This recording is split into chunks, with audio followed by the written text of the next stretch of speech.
You know, sometimes in a routing protocol, we just don't want to throw updates across our connections, especially now that we're operating in modern environments where we have many configurations that are employing the idea of the Ethernet WAN concepts. Now, whether we're talking about something like DMVPN, whether we're talking about Metro Ethernet, where we have an actual broadcast technology being sent to us, we need to consider the fact that sometimes we want to change our normal or default operation.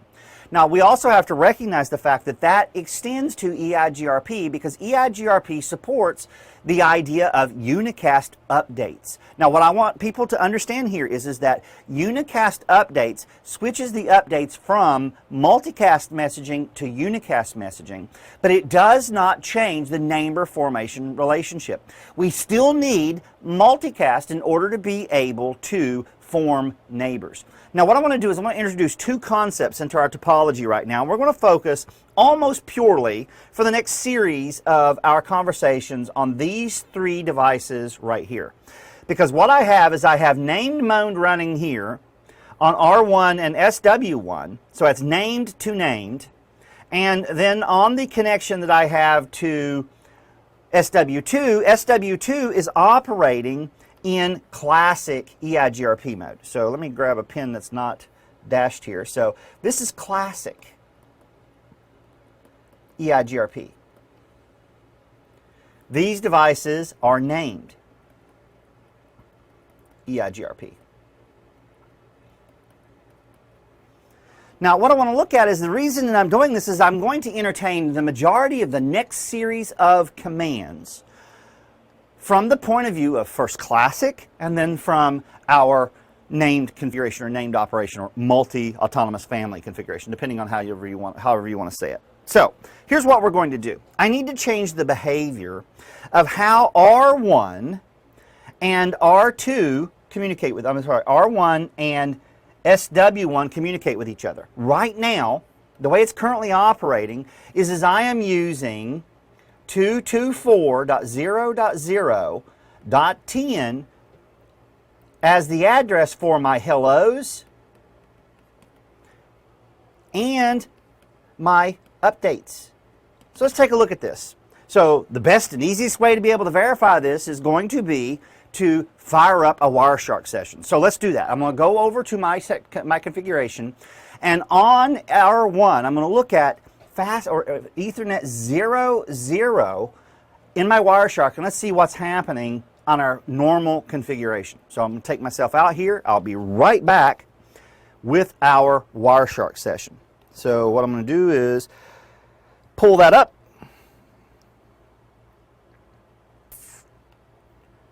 Let me refresh this.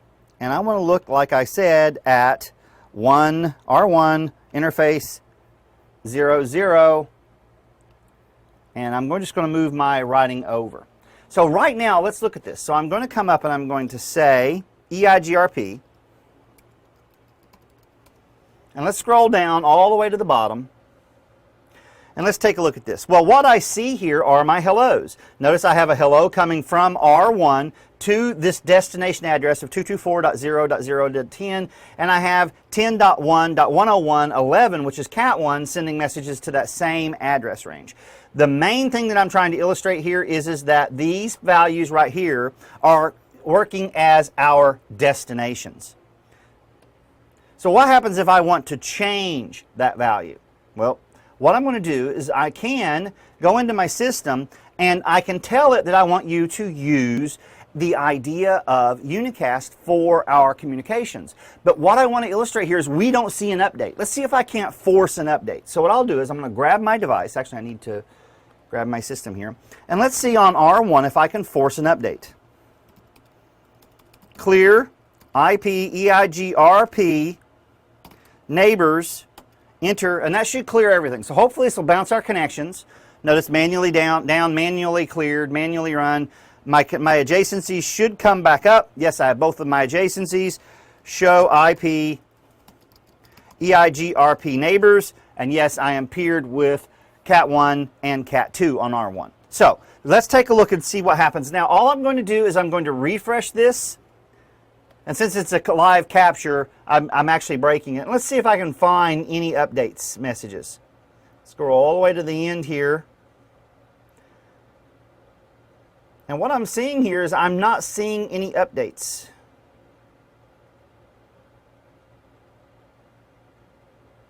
Hellos. Hellos. No update. So let's do this. I'll go over to R2 and see if I can't force one here. So clear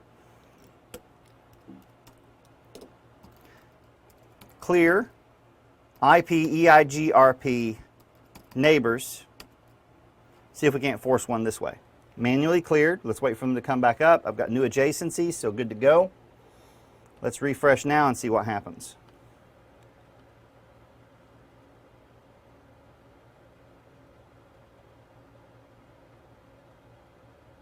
Still not seeing any updates.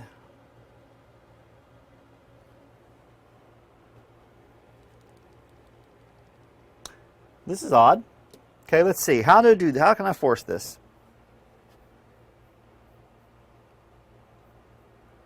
Let me verify something. Let me make sure this trace is actually still running. So what I'm going to do is I'm going to stop it and I'll restart it. So let's stop it first.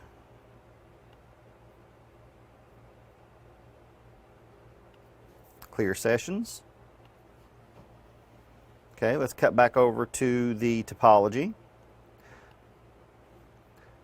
I'm going to restart it.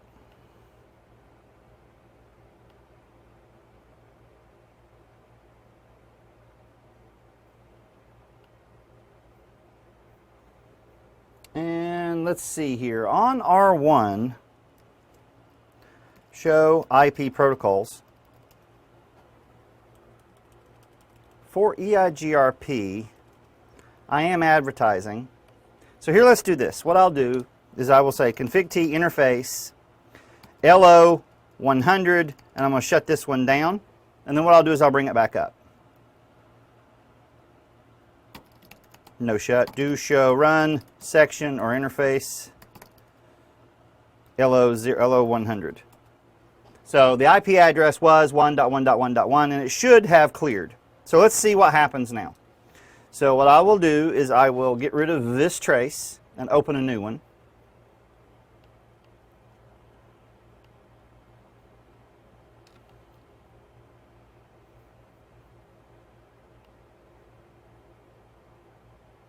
There we go. Now we got some hellos. So I'll go ahead and filter this. So EIGRP. And notice right now we've got a query, we have a hello, and these should facilitate updates, which we see right here. From R1, here's our update. Now what I want you to see here is notice my hellos. Let me grab a pen color that's going to show up here. My hellos. So this is a hello. Let's just pick a hello. Hellos are being sent. This is our acknowledgments. That's not the one that I want to highlight. I want a regular old-fashioned hello. One that's not right under the one that I'm working with. Let me scroll down.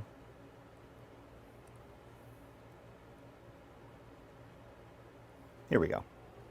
So a regular old-fashioned hello is being sent to 224.0.0.10. My update is being sent to 224.0.0.10. Now what we want to do is let's modify this behavior.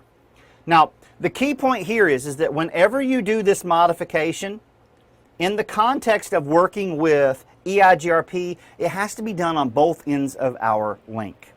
So what I'm going to do is I'm going to start on SW2. So on CAT2,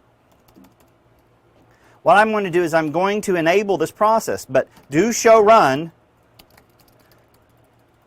pipe section router is going to show me that I'm running in classic EIGRP configuration. So the way I would do it here is I'd go to router EIGRP 10, and what I'm going to say here is I'm going to say neighbor, and I'm going to identify my neighbor on this link. Well, what is my neighbor on this link? Well, let's see, on CAT2 it's going to be 201. So it's going to be neighbor 10.1, 201.1, And what I'm going to do is I'm going to say out what interface. So it's going to be out the interface VLAN. Actually, it'll be, let me double check this. Do show CDP neighbors. I'm connected to R1 via fast Ethernet 01. Do show run interface E01. VLAN 201. Show run interface VLAN 201. And sure enough, VLAN 201. So that IP address is right here. So that's the one that I need. So what I'm going to say here is neighbor 10.1.201.1, and I'm going to say Ethernet 0. No, not out Ethernet 1. It's going to be VLAN 201. See how VLANs can mess you up, especially when you're trying to just come up with illustrations like what I'm doing right now. And notice it says it's down. Peer replaces multicast. Now what does that mean? It means the unicast address of my peer has replaced the multicast address that I would ordinarily be sending with regard to my updates. Now notice it tells me my neighbor is down. So let's look at that. So exit, show, IP EIGRP neighbors. I'm only peering with R3, which is the link going up. I'm not peering with R1. And the reason that I'm not peering with R1 is the simple fact that I'm using unicast on one side and I have left multicast enabled for my updates on the other side. Now, the main idea here is that in the context of EIGRP, there is no intelligence integrated into the routing process that's going to look at this, this hello that I'm getting and say, oh, it's being sent to a unicast address. I need to reply back to the source unicast address of that hello. That process does exist in the routing protocol like OSPF, but not in EIGRP. So if we want to use unicast updates, what we need to do is we need to make certain that we do it on both ends of the link, like I said. Now, the issue here is R1 is running named mode. So let's take a look at that. Do show. Let's see, notice here it says peer interface, peer termination was received from 10.1.201.12. So that's coming from Cat2. So do show run section router. And what I want to do is I want to figure out exactly where I need to do this type of implementation. So what we're going to do is we know we're going to be in named mode and we know we're going to be working on Autonomous System 10. So let's go here and say, now the question is where do I do my configuration? Well, notice I have neighbor. Tells me that I can specify an IPv4 neighbor router. So let's do that. Let's say neighbor. And I'm going to specify 10.1. See, it should be 102. Let me double check it.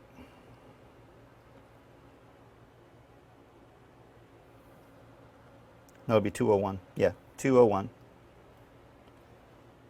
201.12.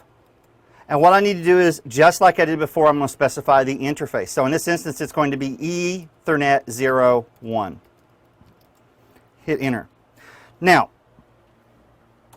the moment that I hit this, we should get a link back up.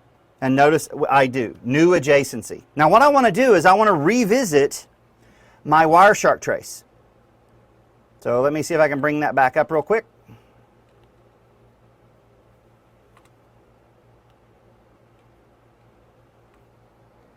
Let me see my last Wireshark trace. Need to take my drawing out of my way. Yes, this is the one. So let me refresh this. And let's scroll down and see what we have at the very end here. Well, let's see what's going on now. Well, notice... Oh, I'm looking at 00. I need to do this on 01. Bear with me just one moment. That's the interface that's facing Cat 1.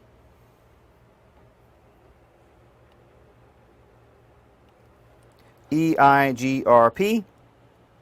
Enter. And now let's see what we got going on. Notice right now we have some interesting stuff happening. notice, let me grab a highlighter here that's going to show up on this red. Notice here I have a hello. That's a hello. Here's a regular hello right here.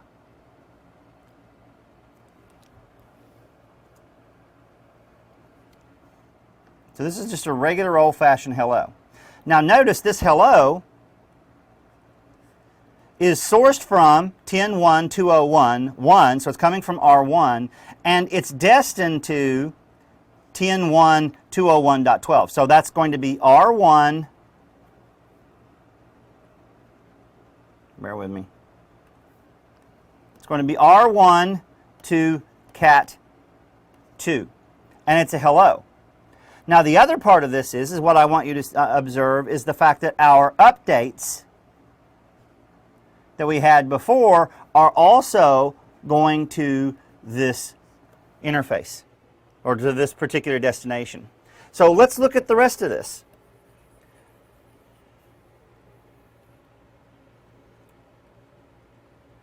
So what we're going to see here is the exchange of information between R1 and cat2. Everything now looks to be operating as Unicast.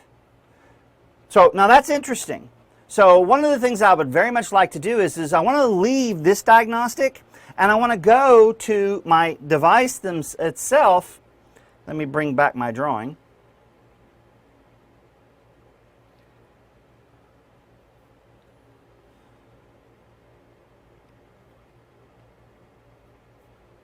And let's do a debug here on R1. So actually I somehow nudged my drawing, my console here. Just bear with me one second. So what I'm going to do here is I'm going to do something that can be dangerous if we do it wrong. So first of all, what I'm going to say is I'm going to say enable password IPExpert. I'm going to say line VTY 0 to 4. I'm going to say password IPExpert. And I'm going to say log in. All right, now that gives me the ability to be able to reach this device if I hose it up. So what I want to do right now is I'm going to say I want to run a debug. So the debug that I want to run is going to be debug IP packet. And what I want to look at here is going to be detailed information that's being exchanged between my devices. And what I'm going to say is I'm going to say using 100 as an access list. Well, I haven't configured access list 100. So let's take a look at this. What I'm going to do now is I'm going to come up here and I'm going to say config T do show access list dash list. Let's make sure there isn't one. It's going to be access dash list 100. I'm going to permit. I'm going to permit EIGRP any. Then I'm going to say access list 100, deny IP any.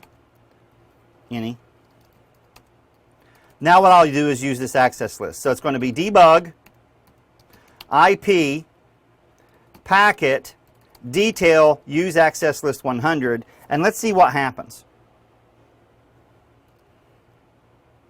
Now this is on R1. I'm going to let this run for just a little while, and then what we'll do is we'll scroll back through it. Actually, I'm going to buy myself some more real estate here. Config T, and then I'm going to say no service timestamps, and then repeat the debug. And let's see what happens. This should give us more visibility on our screen.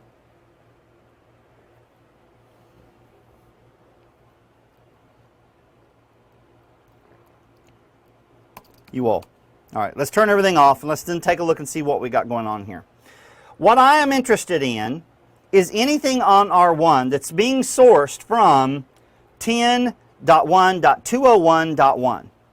Now, that means this information is being sent to the destination of 10.1.201.12. So that's going to be the information that's being exchanged between R1 and cat2.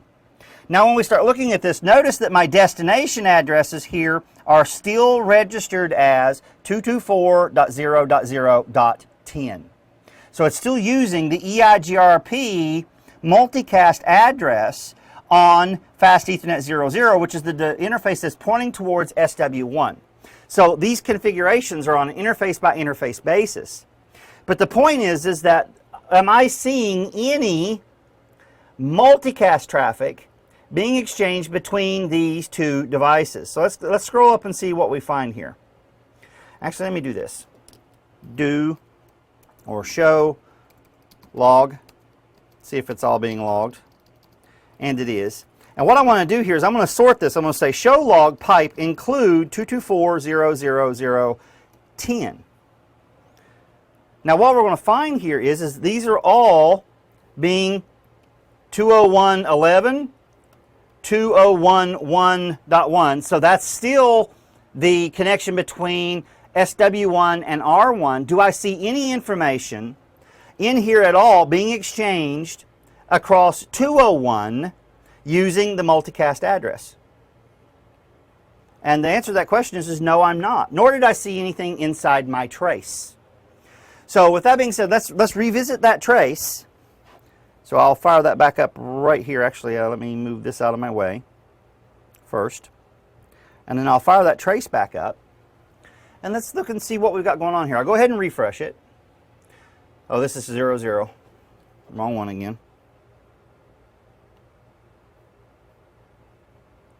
R101. And let's scroll down and see if we're seeing any hellos that are being sent to that multicast address. Notice my destinations are all unicast in nature, except for this one right here. Look here. Well, is that carryover? I mean, is that old configuration? Let's go ahead and refresh this again and see what happens. Scroll back down to the bottom.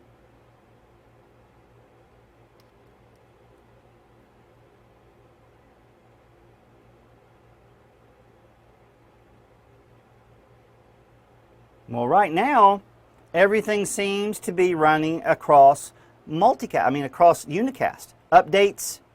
Look at my hello here. My hello seems, says my hello, seems to be being sent to my IP address of my destination, which means this is unicast, is what it looks like. Let's take a look at what's happening in the header. So notice here, says my source is 10.1.201.12 going to, and notice this says right here, so hold on here, I'm not on the packet. There we go. So this is better. So here it says my source is 10.1.201.12 and my destination is 10.1.201.1. So that's a unicast communication traveling between R1 and Cat2. So the point here is am I even using multicast? I mean, based on this, I would begin to wonder, is unicast in operation? Now, what I'm going to do is to verify that I'm still using multicast for my neighbor relationship, I have a command that I can use that's going to disable the participation in multicast. So let's take a look at that. So on Cat2, I'm going to go in here to config T, router, EIGRP 10, and what I'm going to say is I'm going to say passive interface, let's see, VLAN 201, and hit enter. And let's see what happens. Notice it took my interface down. It says interface passive. Now interface passive means I'm no longer going to participate in multicast. So what I'm trying to drive home here is that the neighbor command is utilized in order to make certain that my multicast addresses, my updates are sent via unicast. So whenever you use the neighbor command, all I'm asking you to understand and realize is the fact that you're using the neighbor command to send your updates via unicast. That means that we are still going to need multicast in order to be able to use EIGRP, no matter what we saw in those traces. So what I want to do right now is I want to illustrate. So what I'm going to do is I'm going to come back up here and I'm going to say no passive interface, VLAN 201. And let's go back to our trace. So bear with me just one moment. I'm gonna actually see if I can't hit the trace again. Let me refresh it.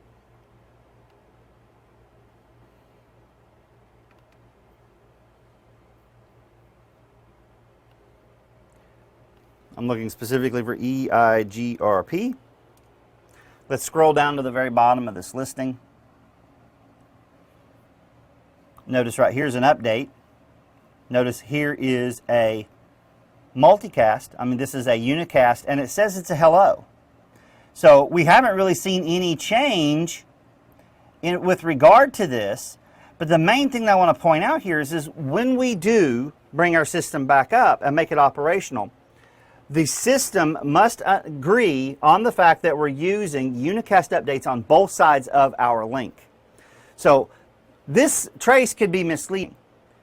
I mean, all this tells me is that I have a neighbor command configured, but there's still a reliance on the multicast 224.0.0.10 address, because that's where our information is being sent to form our adjacencies. All right?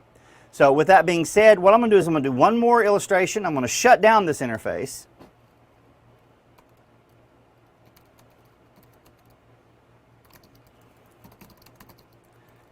Interface interface VLAN 201, and let's shut it down. That should kill my link. My interface is down. All right, so let's no shut it. Well, first of all, let's take a look at this. On Cat2, I shut it down. So on R1, I should see a message in here where my link is expired. Notice it's down as a direct result of the hold time expiring. So let's go back over to Cat2. Let's bring it back up. No shut, and see what we can see in our trace. The interface should come back up. The routing protocol should come back up. We should receive information, so let's go to the trace and refresh it. And scroll to the bottom and see what we can find here. That's not refreshing. Give me one moment here.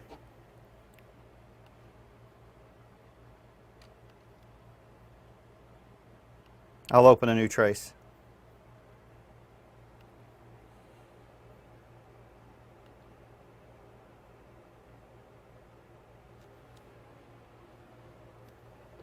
Okay, that refreshed.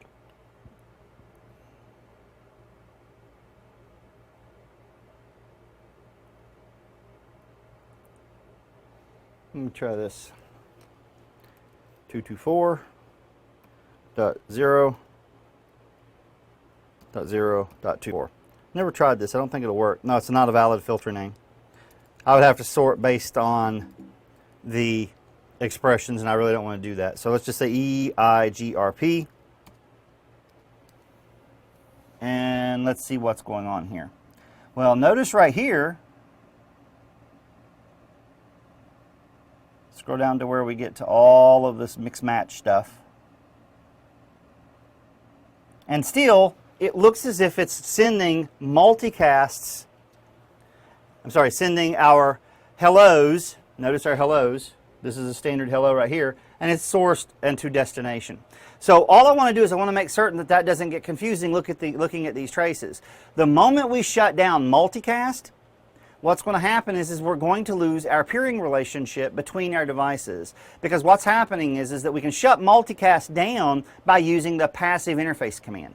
So you cannot use unicast and passive interface the way you can in RIP. So in EIGRP, in OSPF, the moment we passive an interface out, we're going to start participating in multicast, which means we're not going to be able to form our initial adjacencies. It may not be abundantly evident here in the trace, but it does show up in the confines of the command line the moment we go in and we try to go to our interface and make it passive under the routing process inside either named or classic operation. So with that being said, I'll see you guys in the next part of our presentation where we're going to start talking about summarization. I'll see you guys there. Bye-bye.